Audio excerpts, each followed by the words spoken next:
which most Americans think he reacted poorly to, according to the polls. And then the worst crisis is in terms of race relations and law enforcement in 50 years.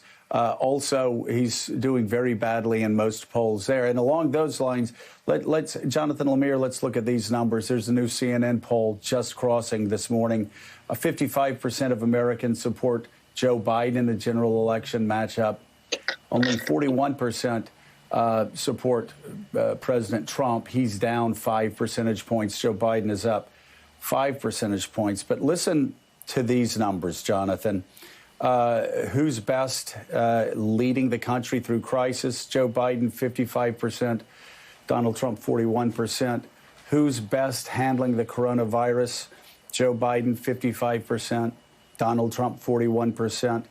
And then the question, and a critical question for White House staff to get their arms around, that the president's culture wars, the attacks against the marchers, the law and order approach where he's actually aping Richard Nixon and what Nixon did in '68. 84% of Americans say the protests are justified.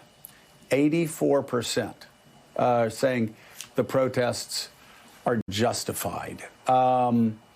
So these numbers, top to bottom, looking very bad for the president. Do they have a plan moving forward to turn the page?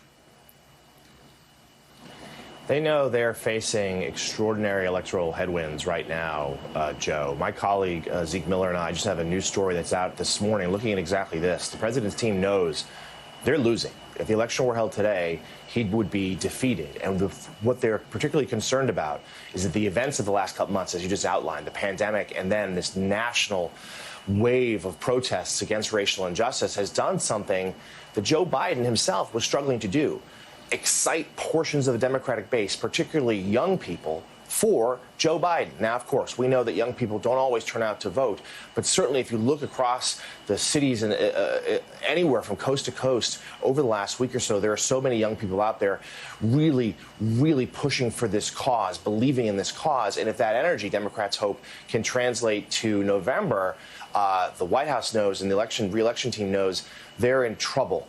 The president, they are sort of scrambling for response. They are looking for new slogans, yes, but more than that, they need a new approach. They are going to, according to our reporting, go negative again on Joe Biden, believing that there's not much they can do to, at least at the moment, to boost the president's numbers. They want to drag Biden's down. Expect to hear attacks about China, attacks about Hunter Biden, his support for the crime bill, which they'll try to link to the events of the last 10 days or so. It remains unclear whether any of that will be effective. We saw on Friday, which was a surprisingly good jobs number. The unemployment rate came down. And I know there are some questions about the specifics, but it was encouraging by any measure. And Trump's team had an over-the-top victory lap for it. And the president, with an event in the White House, Rose Garden, and so on. And they're already commissioned a major ad buy to tout that. We're going to hear a lot of that in the next week or so, trying to portray the president as this economic steward who could lead the comeback here. They're leaning into that perhaps being their best message. And I want to flag one more thing, Joe. The only thing on the White House schedule today that we know of the president is doing, he's having a meeting with law enforcement. But it's unclear what the topic is going to be.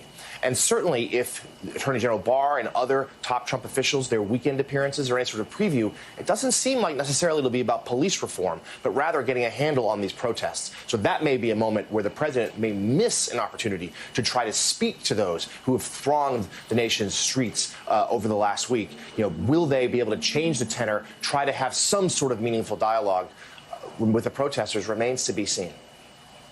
Yeah, and you look at the CNN numbers here. Again, on the economy, Donald Trump ahead of Joe Biden by 5 percentage points, 51% to 46%. The coronavirus response, Biden 55, Trump 41. Leading in times of crises, Biden 55%, Trump 41%. Race relations, 63% to 31%. And Reverend Al, the question in the CNN poll, were the protests justified? Are they justified? Again, the response overwhelming. 84% of Americans are in support of those in the streets that are protesting for